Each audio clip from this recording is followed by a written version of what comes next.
Thank you, everyone, for joining us today. My name is Bree Rose Gallick. I'm the Senior Manager of Communications and Operations at CDFI Friendly America. We are producing the Future of CDFIs series. We're very pleased to say that this event received even more registrations than the first one back in January. So we're very happy to have you all with us. Because there are so many of us, you will not be able to unmute yourselves, but please place any questions that you have throughout the program in the chat. If possible, put the letter Q before your question so we can easily scan through and see those. Mark will moderate Q&A with our speakers after we hear from both of them. The recording and slides will be sent out tomorrow. And at the end of today's session, we'll be announcing the date and topic for our March event. So try to stay on if you can. I will pass it over to Mark. Thank you, Bree Rose. Appreciate it. It's good to be here with you. Welcome to the Future of CDFI's second monthly Zoom event. I'm grateful that so many of you are joining us in this conversation about where we've been as a CDFI industry, where we are today, and where we could and should go. The purpose of the Future of CDFIs is to help CDFI practitioners and their allies think about the most important issues shaping our shared future. We present speakers whose experiences can give us insight into not only the technical aspects of CDFI work, but also the strategic considerations and the strategic factors that most, if not all of us, are wrestling with. Today, we're going to talk about Bank-CDFI collaboration and the future of the Community Reinvestment Act with two leaders who are exceptional in what they do and uniquely important to the conversation we're going to have.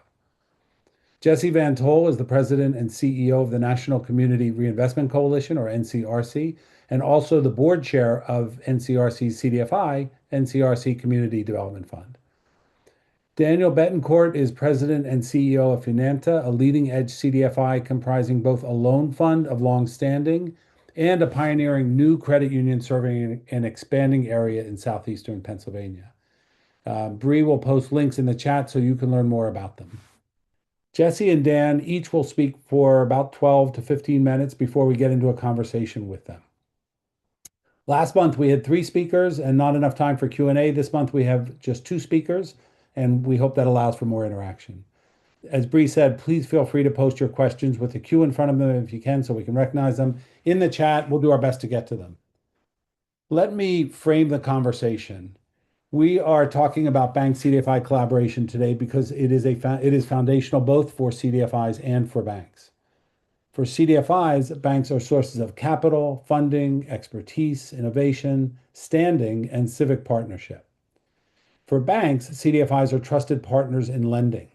I want everyone to remember that several major bank presidents said publicly and repeatedly during the Great Recession and during COVID that CDFIs are essential because they never stop lending when the economy is at its lowest and it's hard for banks to lend. We know, of course, that CDFIs are not just lenders of last resort. CDFIs are the front line of expanding U.S. credit markets. And we are talking about CRA, Community Reinvestment Act, for 2 reasons. First, it's the reason that banks and CDFIs learned to collaborate starting in 1995. And second, losing it now would pose the greatest risk I can imagine to the CDFI industry, greater in the near term, I believe, than even the potential loss of the CDFI fund, which we know is not going to happen. Finally, let me explain a little bit of historical context. CRA and CDFIs were joined at the hip one day in the summer of 1993 when President Bill Clinton stood on the south lawn of the White House and announced his proposal for what became the CDFI fund, hand in hand with his call for an overhaul of CRA. He wanted them to work together, and they do. The resulting 1994 CDFI Act and the 1995 CRA rules spurred the CDFI and community development industries to become what they are today. The path to collaboration that seems obvious now was uncertain at best in 1993. At that time, CRA advocates and CDFI industry leaders were wary of one another. Senator Al D'Amato of New York, the senior Republican on the Banking Committee, knew that. And he tried to divide us with a preemptive proposal at the first ever hearing on the CDFI Act just over 33 years ago on February 3rd, 1993. Senator D'Amato proposed that banks invest an unthinkable amount of money at the time into CDFIs, more than $1 billion, and in exchange, the banks would be exempted from CRA. That moment could have derailed President Clinton's CDFI and CRA proposals before they got out of the gate. Representing the CDFI industry at the hearing that day was Jeremy Nowak of the Reinvestment Fund, and he didn't take the bait. It's not an either or choice, Senator, he said. It's a both and solution. And we're gathered today to look ahead to the future of that both and solution. We'll start that conversation in just a moment. First, though, we want to ask you a question in a poll that'll pop up that will help to frame today's conversation. Please take maybe 15 seconds to respond to this polling question so we can all start today with some fresh data. Bree, can you post the poll?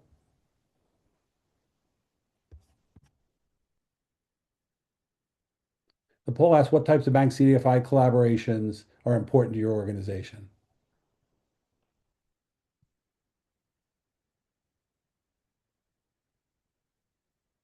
And when we get to the end here, we'll post the results. You can choose as many as you want, as many as you want in the time we allow you.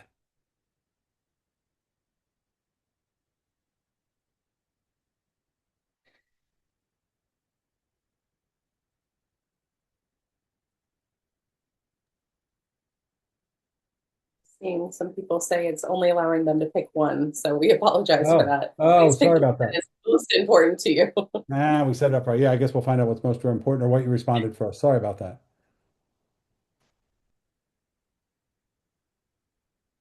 Someone points out there isn't all of the above option. And none of the above. Oh, there you go. As long as we have Welcome to responses running in, let's keep it here. We're seeing lending capital clearly be a priority. slowing down. Should I All end right. it? Yeah, why don't we end the poll and post the results? We can all look at them. Can you can scroll down and see it. All of the above seems to have won the day. So we get a sense right off of just how widespread the bank CDFI collaborations are and how important they are. So we can take that down. Thank you. And we'll share that with you. When we share the recording of the of today's event. So let's get into it. Our first speaker is Jesse Van Tol, president of National Community Reinvestment Coalition, the nation's leading advocate of and support for the Community Reinvestment Act. And just on a personal note, for me, this is a full circle moment.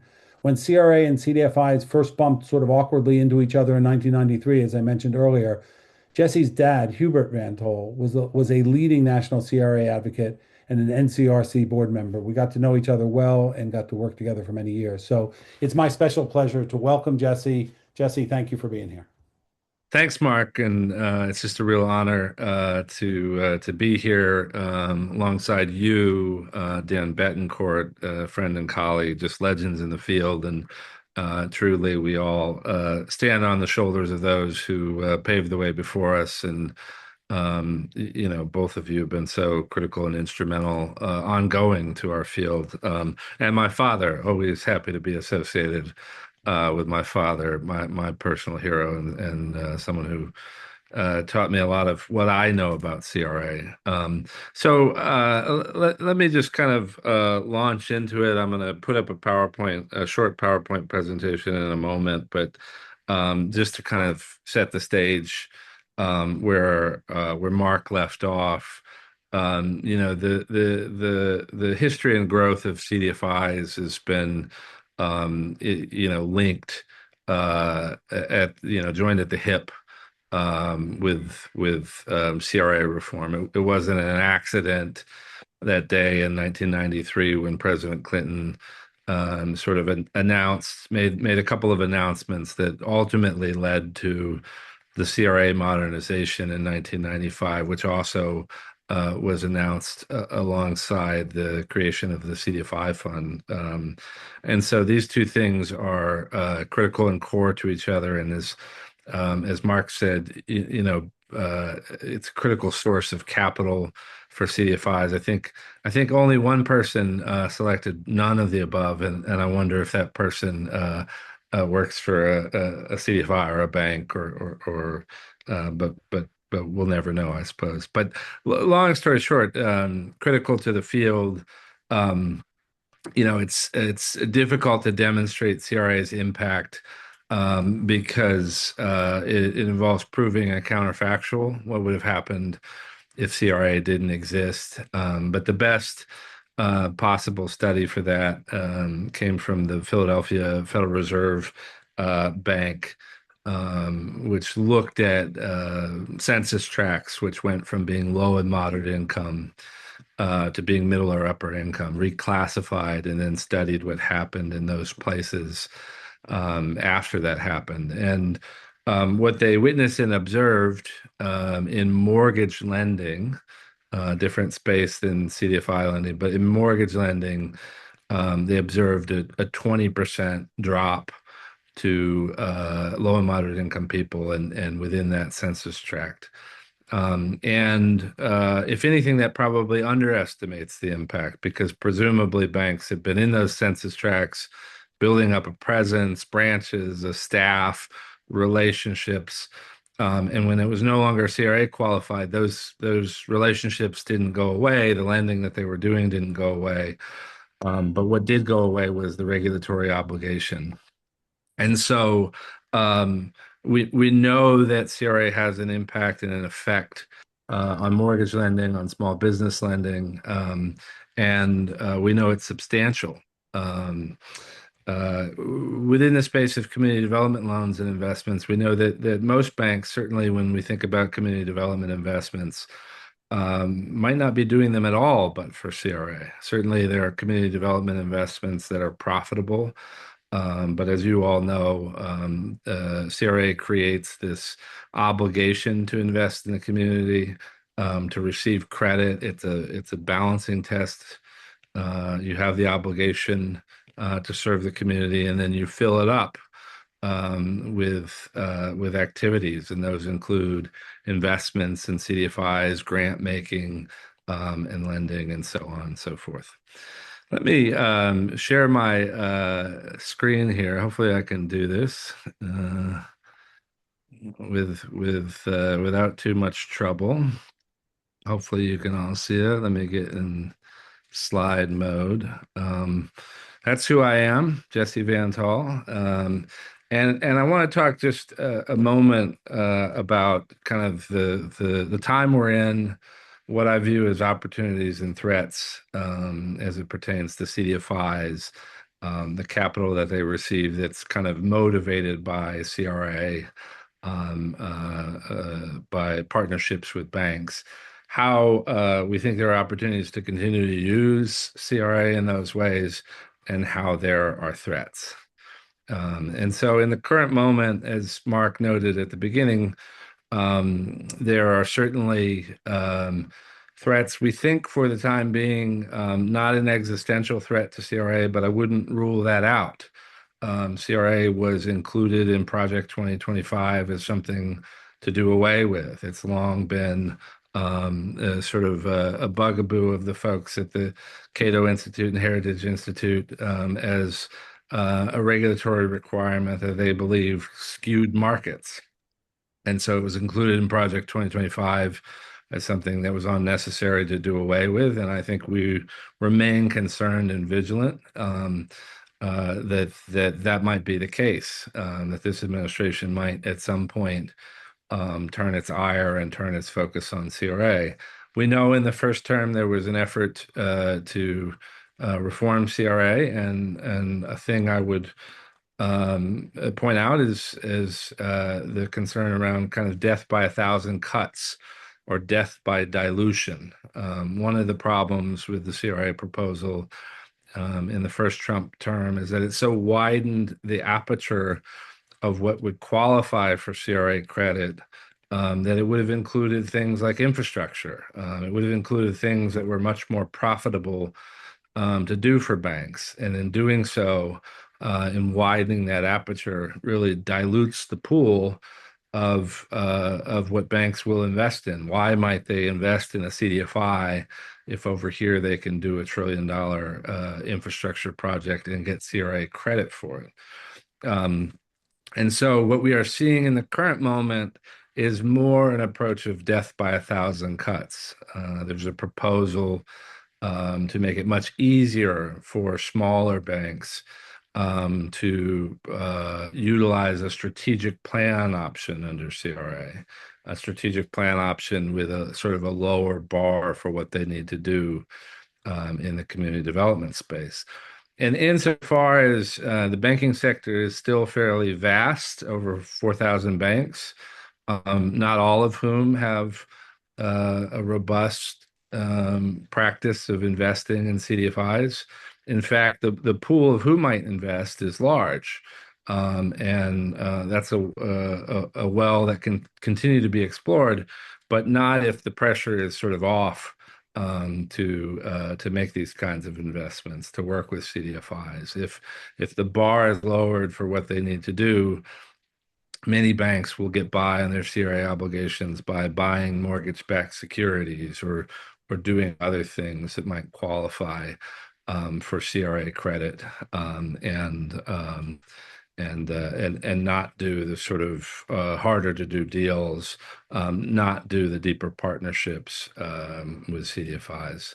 Another proposal which has come up recently and currently on the table is the notion of really expanding CRA to align with opportunity zones. This is something that Tim Scott has talked about as a priority. And that starts to look concerning if the proposal is we're going to mandate that banks invest in opportunity zones, and we're going to make any investment in an opportunity zone automatically CRA qualified. Well, that would again start to dilute the pool. If you don't raise the obligation, if you don't require more capital to go in, and suddenly you have a broader set of things that qualify, that's concerning from the perspective of, will banks still do the kind of community investments that are critical to our work? And so those are the CRA reform threats. I said dilution, I guess, to be more alarmist. I think it's, again, not out of the question that elimination could be something that we have to fight against. And this could, very well be existential for most, if not all, CDFIs. And so we have a series of advocacy moments where it's going to be critical to really come together around this law, this set of rules, the regulations that embrace banks doing more. Another aspect that I didn't mention today, we know that many of the regulatory agencies don't have enough examiners to examine banks, and a message is being sent that things that were important before are no longer important in the context of CRA, as the administration uses CRA to focus on things like debanking and other issues that are focuses of theirs. I think opportunities exist in this moment, but these are threats and opportunities. We continue to organize during mergers and associated with banks' CRA examinations, community benefits agreements, or plans, they're sometimes called. Despite the fact that the regulatory environment has changed, banks continue to work with us around these kinds of plans, commitments, agreements. And those are a significant opportunity to create more partnerships with CDFIs. And I'll say more about that in a moment. I think there's an opportunity to go deeper with more banks by motivating more banks to achieve outstanding. I think it has been sort of undertold, the story of how a number of regional banks in the last decade came to really commit themselves and focus on getting an outstanding grade under CRA. More banks than ever before are targeting that outstanding grade, and that has them motivated to do more under CRA and to do more with CDFIs. Some part of that story is the fair lending advocacy that organizations like NCRC and others have done. A number of banks got downgraded on their fair lending exams or on their CRA exams generally because of activism and advocacy, and that motivated them to aim for outstanding. So if they ever got downgraded again, they would have a cushion. And so we see more and more banks aiming for that outstanding that has them devoting more and more capital into these kinds of activities that invariably leads them down the path of partnering with CDFIs at a much higher level. And then there's an opportunity to go broader. I know the title of the webinar is Bank Partnerships, but there's really an opportunity to think about covering other institutions. There are efforts underway currently to expand the New York state level CRA law to incorporate and include insurance companies. There was a historic effort in California to do so that has been revived and is moving forward. We have a number of state CRA laws that cover mortgage companies, credit unions, and a lot of people are looking at insurance companies. I'm just going to show that really quickly. Here's a slide covering state CRA institutional coverage. But to the extent to which we cannot move the ball forward currently at the federal level, there's an opportunity at the state level. I know that the historic effort in California was not successful in creating a state level CRA, but it did create what was called COIN, which was an investment program for insurance companies to make investments into CDFI. And while that program had mixed success, it's potentially a model for thinking about how we could get a broader set of actors engaged in CRA and CRA-like investments. Credit unions, mortgage companies, insurance companies are all potential targets for that. I'll talk just for a minute and then conclude about community benefits agreements. From seeing the name of registrants, I know many of you are familiar with these, but these are commitments that we have organized since 2016, over $600 billion in commitments to support CRA eligible loans and investments. And that includes $213 billion in CRA eligible community development lending and investment, $671 million in loans and investments to CDFI, and over $1.8 billion in philanthropy, including new dedicated funding to CDFIs. Those are big numbers. Some of that includes activities that banks were doing before the merger, before the agreement. If you analyze our agreements, you'll see that the level of new activity ranges anywhere from 30 to 100% increase over baseline. And so these are, if you take 30% of those numbers, we're talking about substantial new dollars for community investment, for philanthropy, for lending in the space associated with organizing these agreements, which again are a process we go through typically during a merger, but partnering with banks to better serve the needs of low and moderate income communities, to be more creative and innovative in their approaches, and to be deeply responsive to community needs. Just to kind of conclude, I touched on a lot. I think sort of my final message in the overview, and then look forward to sort of the discussion, is just that just as CDFIs and CRA advocates became joined at the hip, as Mark described, in the early 90s, so too do we need to be today.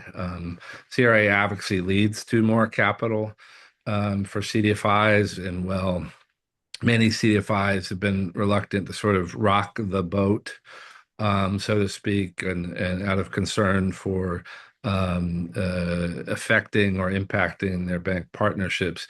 In fact, we're in a moment where we need to unite, come together, think about both a carrot and a stick approach to advocating for community needs. And that when we do so, we have been successful in increasing the amount of capital available and motivating banks to partner with community organizations and with CDFIs on a deeper level. And I remain convinced that it is entirely possible to continue to do that in this current moment, even as we face threats, even as we need to think creatively and strategically about new avenues and new sources of capital and ways that we can advance our cause at the state level, that it remains possible to work together at the federal level to ensure a strong CRA, an evolving CRA, and a CRA that is not weakened by policymakers. And so, Mark, with that, I'll cap it off and turn to you and then to Dan. Thank you, Jesse. That was incredibly helpful, and I'm grateful to you for ending on that sort of call to action that CDFIs need to be advocates for the people in the communities where they're working, and they can do that hand in hand with CRA advocates and make it better for everyone. So thank you. You will see when you have a chance now to look that there are some questions for you, and some people have already offered answers, but we'll come back to questions in a minute. Just to remind you, Daniel Betancourt is the president and CEO of Finanta, formerly Community First Fund.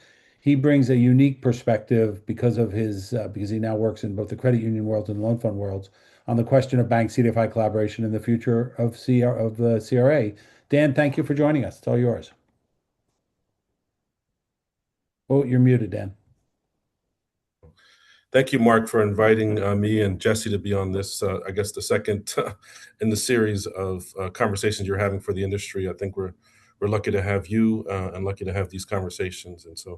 And it's great to see all of our colleagues across the country, such an overwhelming amount of folks here. So I just want to talk a little bit about our experience on CRA and then some of the future ideas that I think is happening that we need to prepare for, that Jesse really challenged us to really wake up and see what's happening in the future. So we appreciate that laying the table for us, Jesse. Finanta, formerly Community First Fund, like many CDFIs, used CRA particularly for investments. I saw that was one. If you add up the different areas of that poll, they really relate to lending. If you look at that, it's well over 50%, Mark. But I was very fortunate when I came into the CDFI world. I worked at a bank and was familiar with CRA and understood that banks want a good rating, particularly for mergers, among other things that they're trying to do. So we kind of leaned into that as a loan fund at Finanta. And we, like everyone else, we're trying to maximize our investments from the banks. And over time, most of our investments, about 70%, have been from banks. So you think about our loan fund being at about today over $100 million. And after our equity, the debt portion has been the majority of banking. So it does make us really paying attention to what the banks are doing. I think over time, we focus on low cost capital. We see today that has changed for us. The banks are charging much higher rates. They're getting their CRA credits in many areas. I think for us, we really focus on the cycles in the economy. One of the things that I think CDFIs do in terms of our model is to try to hoard investments. So when there's tightening of credit, we have plenty of capital. We saw that in 2008. That wasn't good enough. Many of us were the banks tightened up, if you recall that. We were all challenged by that. And we're seeing it now again. But with the higher rates that they're charging, we know it's a challenge to be able to afford the capital. I would say in general, for the past 25 years, our relationships with banks have been good. More transactional than I would have liked. And I think that, Mark, and I think one of the reasons we're invited to this panel is it kind of changed just a few years ago with us and our relationships with the banks. That's really what I wanted to share with you. 4 years ago, we got a national charter for a credit union to focus our new credit union to launch it in the Philadelphia area. And we did that. And so we started talking to banks. In fact, Jesse, you were involved with those conversations at NCRC. And the idea was, were the banks interested in helping Finanta start a new credit union? And you can imagine the initial reaction from local banks was, no, we don't want competition. But it was interesting because the national banks, they reacted differently.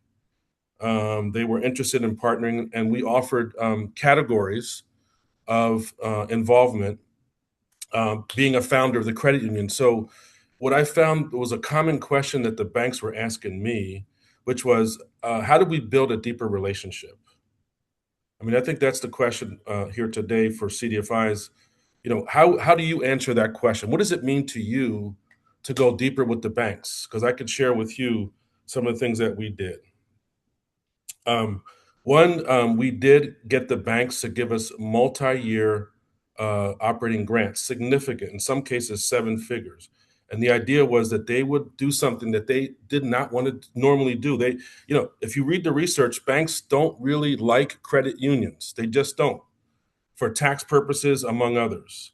And so, how did Finanta convince banks to partner in something that they typically don't do? It was all the goodwill and trust that we had with the loan fund that transferred over into a startup credit union. It's important to note that it's been 25 years since a loan fund started a credit union, Hope Credit Union, and of course, Self Help. And so I kind of use that for my advantage because one of the questions that the banks had for me when you're asking significant amount of money and a deep relationship, they say, Dan, what is the national implications for what you're trying to do? Now, keep in mind, I'm hyper local in the greater Philadelphia area, but I'm asking to get into pots that only go to like the NCRCs and OFNs and others. And so I just leaned into that conversation, which is, um, you know, uh, let's put a self help in the Mid Atlantic area, in the Greater Philadelphia area, and so that's how we got through and broke through. And all of a sudden, we have an ability to have a much deeper relationship with the banks and really leaning into CRA. One of the things that I did notice, Jesse, is the banks that had community benefits agreements in place were the ones that were willing to really go deep and help us found that credit union, and the donations and multi-year donations were very significant. So I think that's a really good model. Leaning into those community benefits agreements. I will tell you that I do see a difference among national banks and local banks. In terms of rates in this environment, the local banks I think are pretty steady. Um, I'm kind of shifting in some of the future things that I'm seeing as far as CRA now. I do think the local banks are much more stable. We have strong, as I said, the shift to credit union, the national banks led, but the shifts today on investments, I think the local banks are the ones leading, at least in my perspective. Those deep relationships that we have on the ground level, they feel very comfortable with that. I have seen some differences in the national banks as it pertains to investments. And I think this does affect us in terms of where the CRA is going. The banks are seeing CDFIs, some banks are seeing CDFIs as a reputational risk, that we are woke. So we do need to be careful about that. There are shifting priorities in banks. Now, I will be the first to say, and I think we all agree that our particularly CRA staff, community development staff, they are our allies. They're trying to fight on the inside, but some of the battles are being lost. So that's one, reputational risk. I did one national bank reclassified their investments with CDFIs, making us much riskier. In other words, they said, well, these are unsecured investments. We have to charge you a much higher rate. And so that does impact us. And I think the weakening of CRA that Jesse talked about really is affecting us. And we have to really come to terms with that. There are policy shifts in banks. I mean, if CRA is weakened, they're going to be able to meet their demand by just buying low-income housing tax credits and new markets tax credits. And that particular bank that reclassified us, they said, we're just going to go down this road. And so I think that's going to hurt us. Don't expect the banks to be fighting for CRA with us. They'll fight for new markets. They'll fight for low-income housing tax credits. And so, we're going to see a world where the banks have, in general terms, have been our allies, but there's less of an incentive to fight for the things that we want. I mean, we saw on CRA modernization that's now put on hold, the banks, community development banks, working with CDFIs saying, yes, we agree with modernization, and then sending the lobbyists to Congress and not wanting the modernization. So that while that's in the past, just understand their business model is about profit, and community development is part of it. I think that the banks, and this, in terms of the future, I think the banks that see trust relationships at the local level, working with CDFIs, the banks that see that will have a competitive advantage of keeping their deposits at the local level and having great lending experience at the local level. And so that is to say that the banks that see weakening of CRA as just a temporary moment and know that the long-term trust that they have built with CDFIs if they see that the advantage of that, they will keep working with us. And I think that's what we have to kind of weed through and see where those relationships are going. I have been surprised on banks, some banks that have long-term relationships with us, really just take a step back or pause their work with CDFIs. I've seen some banks even put a DEI program that they approve 6 months before the changes, and then now just kind of like, we like CDFIs, we see as riskier, covenants are tightening up and things like that. And so, but I'll summarize here because I think Jesse really laid it out for us. What we can expect right now from CRA. There's going to be less focus on racial wealth gap, closing that, of course, less focus on liquidity for CDFIs. And we already know that the current framework is now the CRA, the old CRA. And so we got to be able to live with that. And I think, ultimately, I think the charge you gave us, Jesse, is there needs to be an awakening, because some folks in our industry don't know that all the money that they're raising, whether it's philanthropy, operations, or CRA investments, comes from this act that said you cannot redline in poor communities. So those of us that haven't really leaned into working with NCRC and really leaned into protect CRA, because we're focused on protecting the CDFI fund and SBA and all that stuff is great. Those are funding sources.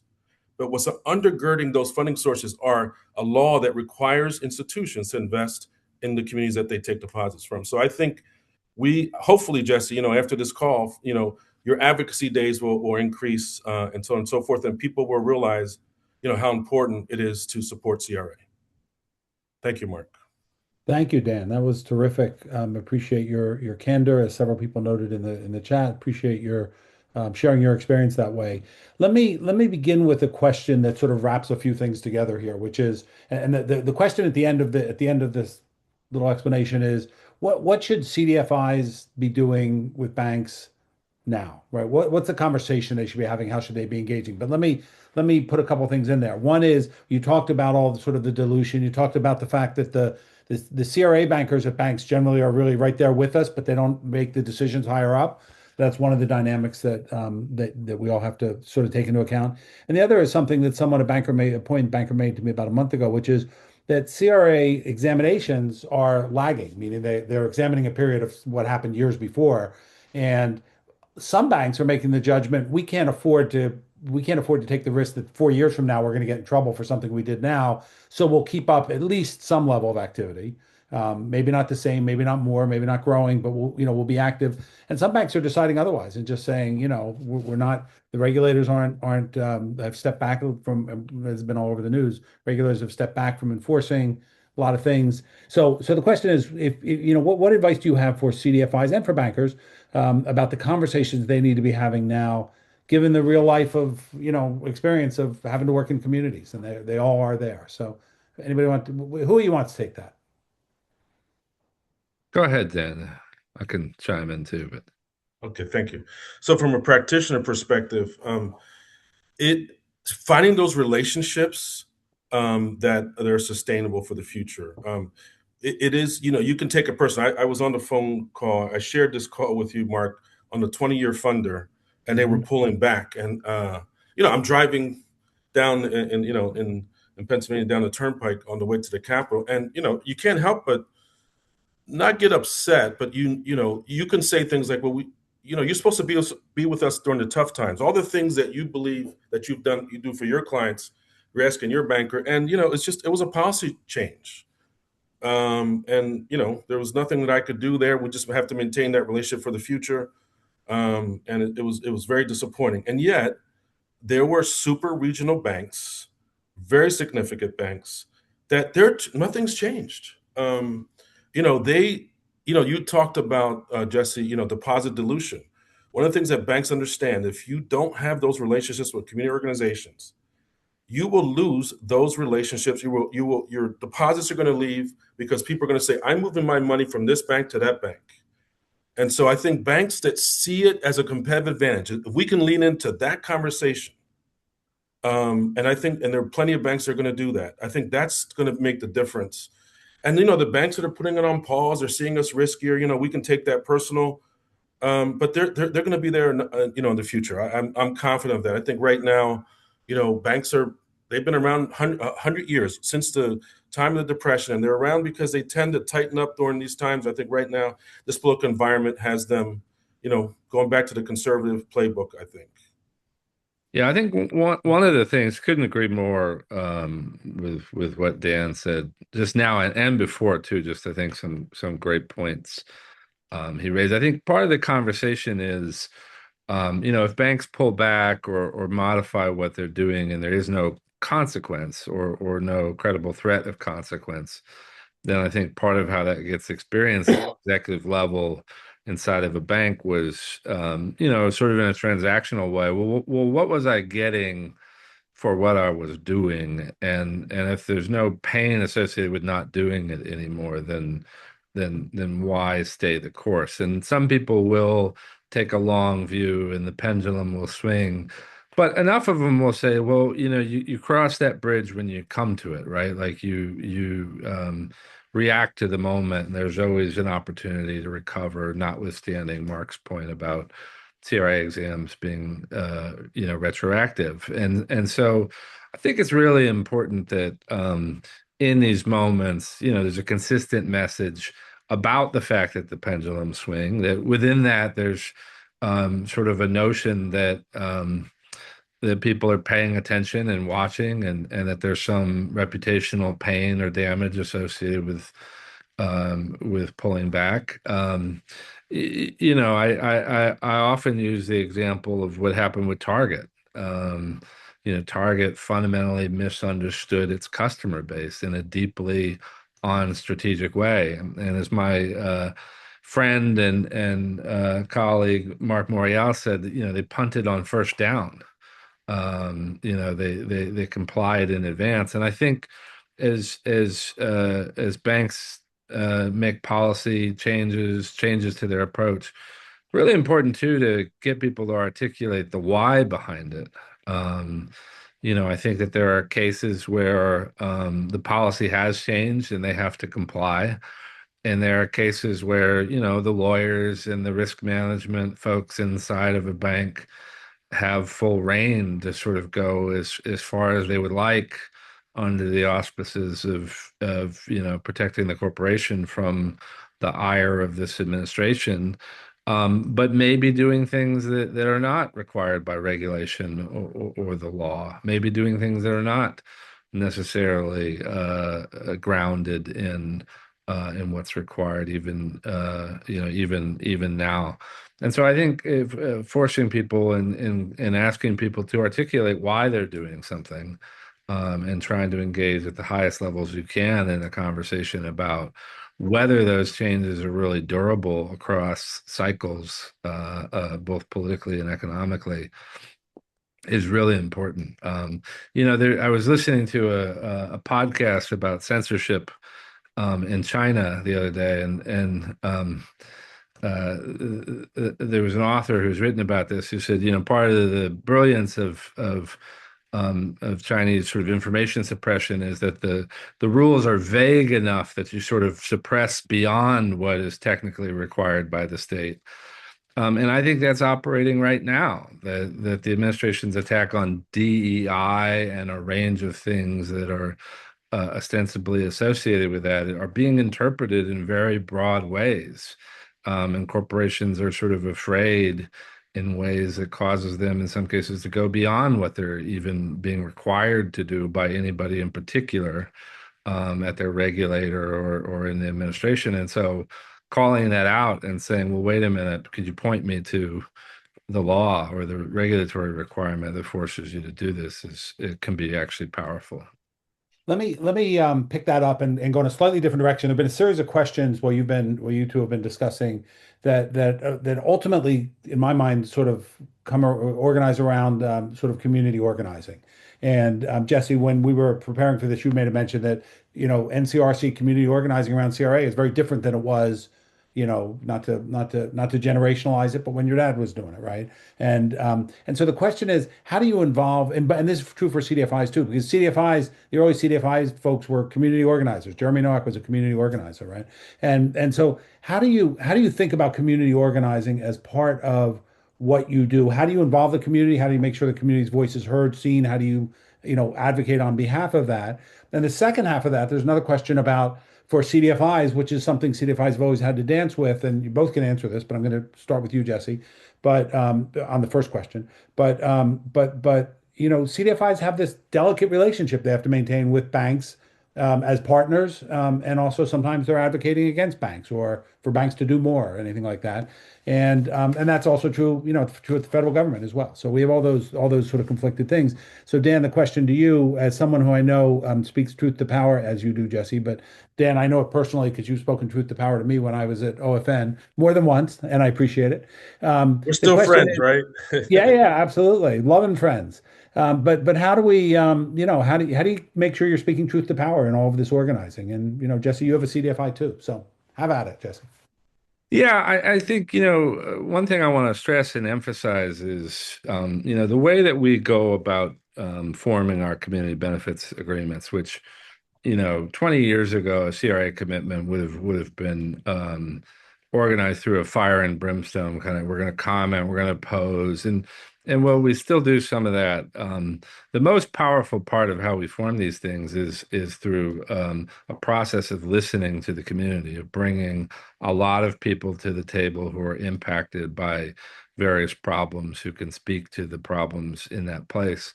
And so I think I have found very compelling with bank executives is, we sometimes call our style of organizing consensus organizing. Can we agree on the problem? And every bank CEO I've ever met now knows and understands, hey, affordable housing is a problem. Hey, the smallest of small businesses aren't getting capital. Hey, here are the community facilities that are necessary and critical.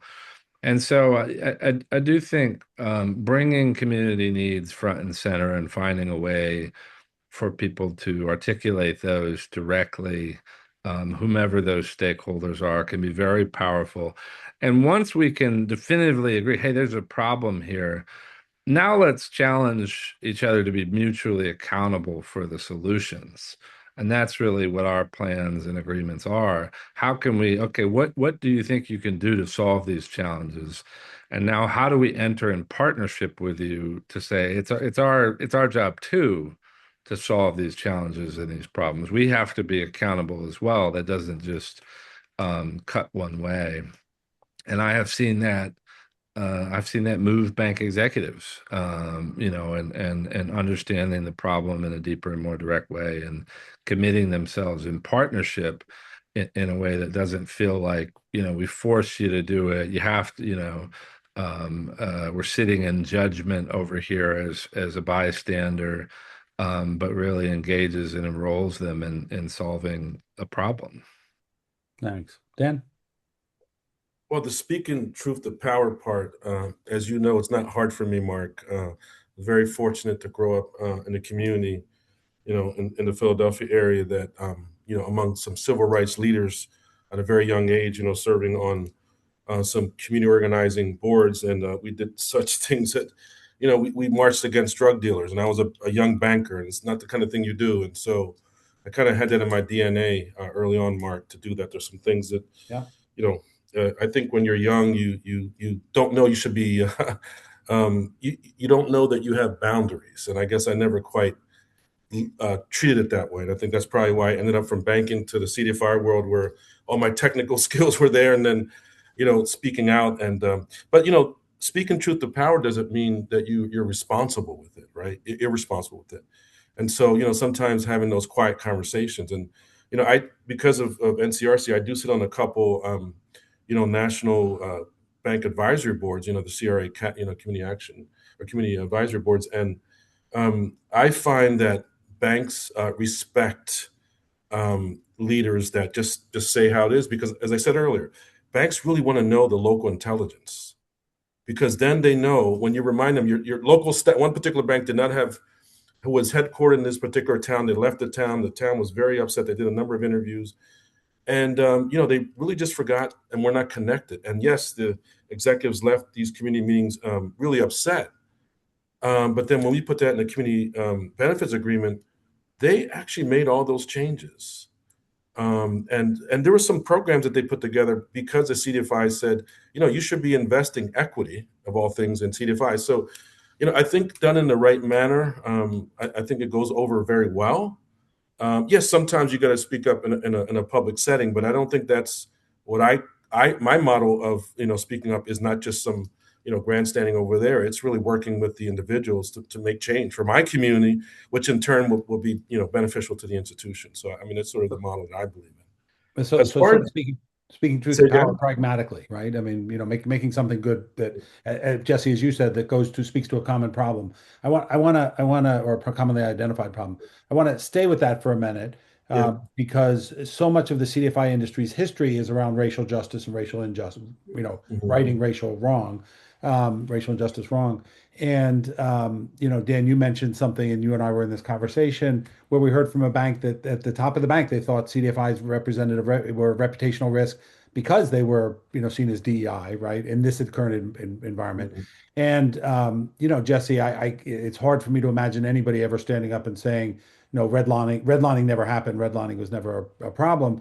But, I woke up this morning and saw that the Trump administration is preparing to rule that greenhouse gases are not a threat, and undermining all the environmental rules. So do you suddenly think maybe that existential threat is closer than it might be than you might have thought yesterday?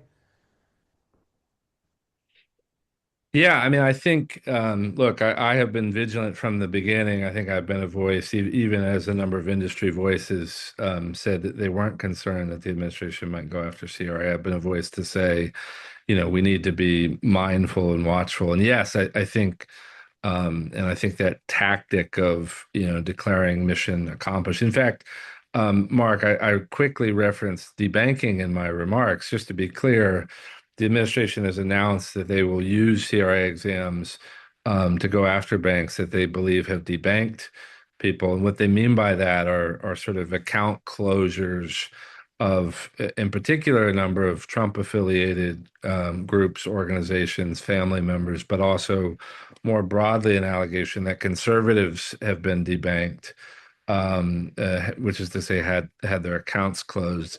And so that is a turning on the head of what CRA is, that suddenly the notion that CRA will be used to benefit people and corporations that are quite wealthy under the claim that they've been debanked, when millions of people are unbanked and underbanked and underserved by the banking system, is a real perversion of CRA that I think has the potential to undermine it altogether.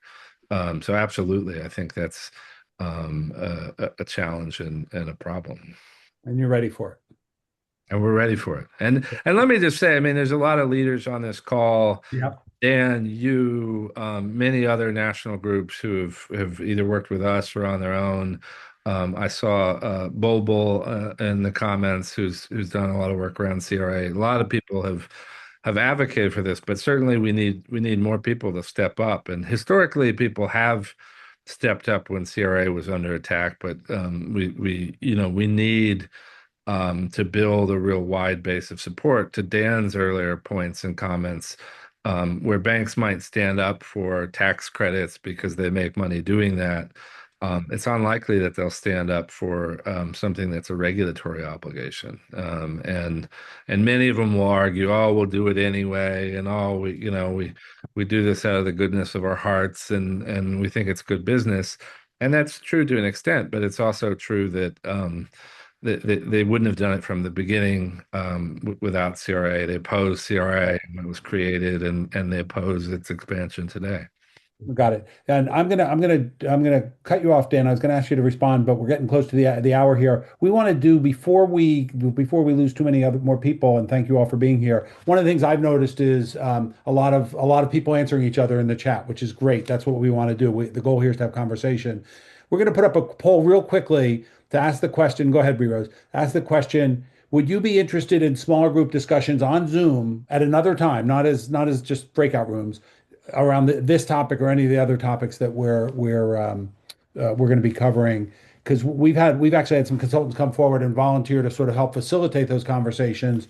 And what we're seeing, I think, and we'll let it keep running, is there'd be a lot of interest. So I think that we will be trying that out. We're new at this, so we'll be trying that out, and it'll give us a chance to go deeper and have more conversations. And we look forward to seeing you be part of that conversation or lead that conversation going forward. I'm going to, as we come up on the hour, first of all, thank everyone who was here for being part of this conversation. We hope you'll take it with you, ask questions, be part of ongoing conversations, share the resources with folks. We will post the video and other resources. Thank you, Bree. That's great. Our goal here is to help people have conversations. So we look forward to being able to do that. So, and most of all, thank Jesse and Dan for being great resources for our community, great partners, and great advocates. We will go on, we will succeed, but it's going to take the efforts of all of us, and everybody on this call and people who weren't on this call, but we're fortunate to have leaders like the two of you. So thank you for being with us. Thank you. And last of all, thank you, Bree Rose, for all the things you do to make this possible. We appreciate it. We're all grateful for it. And with that, with a minute to clear, I'm going to say thank you to everybody, and we will.